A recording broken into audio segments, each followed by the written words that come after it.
दोस्तों स्वागत है आपका हमारे YouTube चैनल मैथ इंडियंस में।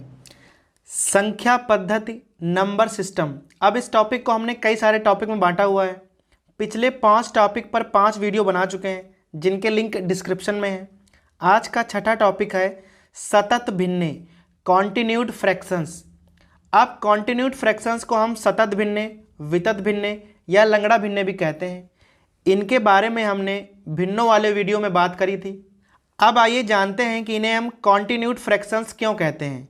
क्योंकि ये कुछ इस प्रकार से लिखी जाती हैं, जैसे 1 + 1 अपॉन 1 + 1 अपॉन 1 + 1 अपॉन 1 + 2 अपॉन 3। कुछ इस प्रकार से एकदम कंटिन्यू चलती रहती हैं, इसीलिए इनका नाम है कॉन्टिन्यूड फ्रैक्शंस। अब हम जानेंगे कि कॉन्टिन्यूड फ्रैक्शंस को हम हल कैसे करते हैं। अब पहले तो हम जानेंगे कि इनके हल करने का साधारण तरीका क्या है और बाद में हम शॉर्ट ट्रिक से हल करेंगे। अब साधारण तरीका क्या है कि हम इनको नीचे से हल करते हैं। जैसे यहाँ लिखा है 1 + 2 अपॉन 3, तो सबसे पहले हम 1 + 2 अपॉन 3 को हल कर लेंगे। यहाँ आ जाएगा 5 अपॉन 3। अब यहाँ है 1 अपॉन 5 अपॉन 3, क्या हो जाएगा 1 प्लस ये वाला 1 प्लस और यहाँ हो जाएगा 3 अपॉन 5। फिर हम इसको हल कर लेंगे जो कि इसके नीचे आ जाएगा, और फिर इसको हल करेंगे सो इसके नीचे आ जाएगा, और हम बाद में इसे हल कर लेंगे और हमें आंसर प्राप्त हो जाएगा। परंतु भाई इस साधारण वाले तरीके से हमें काफ़ी सारा टाइम लग जाता है, तो हम इसे हल करेंगे एक शॉर्ट ट्रिक से। अब कैसे, आइए देखते हैं। भिन्न को हम दोबारा लिख लेंगे 1 + 1 अपॉन 1 + 1 अपॉन 1 + 2 अपॉन 3। अब मान लीजिए कोई कॉन्टिन्यूड फ्रैक्शन इस प्रकार से लिखी हुई है। अब इसे हम शॉर्टकट से कैसे हल करेंगे। सबसे लास्ट में जो संख्या लिखी हुई है उसे आप इस प्रकार से लिख लीजिए। अब यहाँ 2 अपॉन 3 है तो हमने 2 और 3 इस प्रकार से लिख दिए। अब यहाँ 1 1 1 और सब प्लस में है तो 1 1 1 जितनी बार हो उतनी बार आप आगे लिख लेंगे। अभी हम यहाँ प्लस वाले सवाल कर रहे हैं, आगे चलकर हम माइनस वाले भी करेंगे। तो सबसे पहले अंतिम संख्या लिख ली 2 अपॉन 3, और 3 बार 1 1 है, 1 1 लिख लिया। अब कैसे करेंगे, यहाँ गुणा करेंगे 3 एकम 3 और ये वाले 2 जोड़ देंगे, यहाँ कितना आ जाएगा 5। अब यहाँ गुणा करेंगे 5 एकम 5 और 3 8। अब यहाँ गुणा करेंगे 8 एकम 8 और 5 13। कैसे किया हमने, सबसे पहले 2 अपॉन 3 को ऐसे लिखेंगे, 1 1 1 लिखेंगे। अब यहाँ इसकी गुणा और इसे जोड़ेंगे, 3 एकम 3 2 5। अब यहाँ 5 एकम 5 3 8। अब यहाँ 8 एकम 8 5 13। अब जो लास्ट वाली 2 संख्याएं हैं यही हमारा आंसर होती हैं। सो हमारा आंसर हो जाएगा 13 अपॉन 8। बस इसी शॉर्ट ट्रिक का इस्तेमाल करके हम बड़ी सी बड़ी कॉन्टिन्यूड फ्रैक्शंस को आसानी से हल कर सकते हैं। अब इसी प्रकार से हमने पहला सवाल लिखा हुआ है 1 + 1 अपॉन 1 + 1 अपॉन 1 + 1 अपॉन 6। अब यहाँ लास्ट में क्या लिखा हुआ है 1 अपॉन 6, तो इसे आप इस प्रकार से लिख लें। और यहाँ 3 बार 1 1 लिखा हुआ है, तो यहाँ 1 1 और 1। और अभी हम सवाल जोड़ने वाला ही कर रहे हैं तो सब कहीं प्लस लगा हुआ है। कैसे करेंगे, 6 एकम 6 और 1 7। अब यहाँ 7 एकम 7 और 6 13। और यहाँ 13 एकम 13 और 7 20। और लास्ट वाले जो 2 होते हैं वही आंसर होते हैं, तो आंसर क्या हो जाएगा 20 अपॉन 13। अब कैसे करना है एक बार दोबारा देख लेते हैं। सबसे लास्ट वाली संख्या लिखनी है, 1/6 है तो यहाँ 1 लिखेंगे और नीचे 6 लिखेंगे। अब 3 बार 1 1 है तो हमने 3 बार 1 1 लिखा है, और सवाल प्लस वाला है तो हम जोड़ेंगे। क्या करेंगे, यहाँ गुणा और इसे जोड़ेंगे, 6 एकम 6 और 1 7। अब यहाँ 7 एकम 7 और 6 13। फिर 13 एकम 13 और 7 20। और जो लास्ट वाले 2 होते हैं वही आंसर होते हैं। आंसर हो जाएगा 20 अपॉन 13। ऐसे ही अगला सवाल करेंगे। अब यहाँ 1 1 1 1 1 5 बार लिखा हुआ है और लास्ट में है 3 अपॉन 4, तो यहाँ लिख लो 3 अपॉन 4 1 1 1 1 और 1, 5 बार लिख लिया। और अभी सवाल जोड़ना वाला ही है, तो कैसे करेंगे? 4 एकम 4 और 3 7। अब यहाँ 7 एकम 7 4 11। अब यहाँ 11 एकम 11 7 18। अब यहाँ 18 एकम 18 और 11 29। अब यहाँ 29 एकम 29 और 18 47। और लास्ट वाली दोनों संख्याएं आंसर होती हैं, सो हमारा आंसर क्या हो जाएगा? 47/29। आप सवाल नंबर 3 देखेंगे। यह सवाल भी जोड़ना वाला है, परंतु अब की बार हमने यहाँ 1 1 1 नहीं लिए हैं, संख्याएं हमने बदल दी हैं। अब लास्ट में क्या लिखा हुआ है? 2/3, तो यहाँ लिखिए 2/3। अब यहाँ है 4, यहाँ 2 और वहाँ 3, तीनों ही संख्याओं को बारी बारी से लिख लीजिए। अब यहाँ करेंगे 3 चक्कू 12 और 2 14। अब यहाँ 14 दूनी 28 और 3 31। और यहाँ 31 तियाँ 93 और 14 107। कैसे किया हमने? 3 चक्कू 12 और यहाँ 2 जोड़े 14 हो गया। 14 दूनी 28 और 3 जोड़े 31 हो गया। 31 तियाँ 93 और 14 जोड़े 107 हो गया। और हमारा आंसर हो जाएगा 107/31। चौथा सवाल है। अब हमने पहली बार कोई सवाल माइनस वाला लिया है। अब यहाँ सब कहीं 1 1 1 है, लेकिन सब कहीं माइनस का निशान लगा हुआ है। अब लास्ट में क्या लिखा हुआ है? 2/3, तो यहाँ लिखिए 2/3। और 4 बार 1 1 लिखा हुआ है, सो 1 1 1 और 1। और इस बार हमें घटाना है, क्योंकि सब कहीं माइनस का निशान लगा हुआ है। सो यहाँ 3 एकम 3 और 3 में से 2 गए, 1 बचेगा। अब यहाँ 1 एकम 1 और 1 में से 3 गए, -2 बचेगा। अब यहाँ -2 और 1 की गुणा -2 होगी, और उसमें से 1 घटाएंगे तो यहाँ -3 आ जाएगा।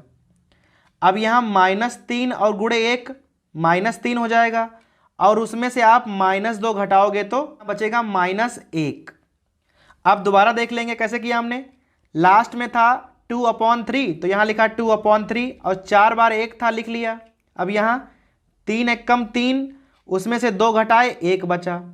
1 एकम 1 3 घटाए -2 बचा।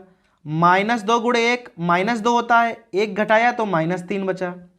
-3 गुणे 1 -3 होगा, और उसमें से -2 घटाया तो -1 बचा। और यही हमारा आंसर है। तो आंसर हो जाएगा -1/-3, अर्थात 1/3। अब हमने अगला सवाल लिया हुआ है। यह सवाल भी घटाना वाला ही है, परंतु इस बार संख्याएं अलग अलग हैं। यहाँ 1 1 1 नहीं लिखा हुआ है। लास्ट में क्या है? 4/5, तो यहाँ लिखेंगे 4 और यहाँ 5। अब यहाँ 1 है 3 है 2 है, तो यहाँ लिखेंगे 1 3 और यहाँ 2। अब कैसे करेंगे? 5 एकम 5 और 4 गए तो 1 बचेगा। 1 तियाँ 3 और 3 में से 5 गए, तो यहाँ बचेंगे -2। अब यहाँ -2 और 2 -4 हो जाएंगे, और -4 में से 1 जाएगा तो -5 बचेगा। भाई 5 एकम 5, 4 गए तो 1 बचा। अब 1 तियाँ 3 और 3 में से 5 गए तो -2 बचा। अब -2 गुणे 2 -4 और 1 घटेगा तो -5। और लास्ट वाला ही आंसर होता है, -5 और बटे -2, अर्थात आंसर होगा 5/2। अब हमने अगला सवाल लिखा हुआ है। अब यहाँ प्लस माइनस दोनों ही चिन्ह लगे हुए हैं, और यहाँ पर भी संख्याएं एक एक नहीं ली गई हैं, संख्याएं हमने बदल दी हैं। अब इस प्रकार के सवालों को कैसे करेंगे जहां माइनस और प्लस के निशान एक साथ लगे हुए हैं? तरीका वही रहेगा, 1/7 को आप इस प्रकार से लिख लो, हो गया 1/7। अब इन संख्याओं को लिख लीजिए, 1 2 4 3 2। अब 1 के साथ माइनस है तो माइनस, 2 के साथ प्लस है, 4 के साथ माइनस है, 3 के साथ प्लस है और 2 के साथ माइनस है। सबके चिन्ह लगा लीजिए। अब जहां पर माइनस है वहां घटाएंगे और जहां पर प्लस है वहां जोड़ेंगे। तरीका एकदम वही रहेगा। 7 एकम 7 और 1 घटाया तो 6 बचे। अब यहाँ 6 दूनी 12, अब यहाँ जोड़ना है तो 12 और 7 19। अब यहाँ 19 चक्कू 76, अब यहाँ घटाना है तो 6 घटाएंगे ना, कितने आएंगे 70। अब यहाँ 70 तियाँ 210, अब जोड़ना है तो 19 जोड़ेंगे 229, और 229 दूना 458, अब यहाँ पे घटाना है तो 70 घटाएंगे, 458 से 70 घटाओगे तो 388 बचेगा। सो हमारा आंसर हो जाएगा 388 बटा 229। अब हमने कैसे किया एक बार फिर से देख लीजिए। सबसे पहले अंतिम अंक 1/7 लिख लिया, 1 2 4 3 2 संख्याओं को लिख लिया, और जिनके साथ जैसे चिन्ह हैं वो चिन्ह हमने ऊपर लगा लिए ताकि आपको याद रहे कहाँ पे जोड़ना है और कहाँ पे घटाना है। अब यहाँ 7 एकम 7 यहाँ पे घटाना था तो घटाएंगे, ये आ गया 6। अब यहाँ 6 दूनी 12 यहाँ जोड़ना है तो 7 जोड़ जाएंगे 19, 19 चक्कू 76 यहाँ पे घटाना है तो 6 घटेंगे 70। अब यहाँ 70 तियाँ 210 यहाँ पे जोड़ना है तो 19 जुड़ेंगे 229। अब 229 दूना 458 और घटेंगे कितना 70, आ गया 388। सो हमारा आंसर हो जाएगा 388 बटा 229।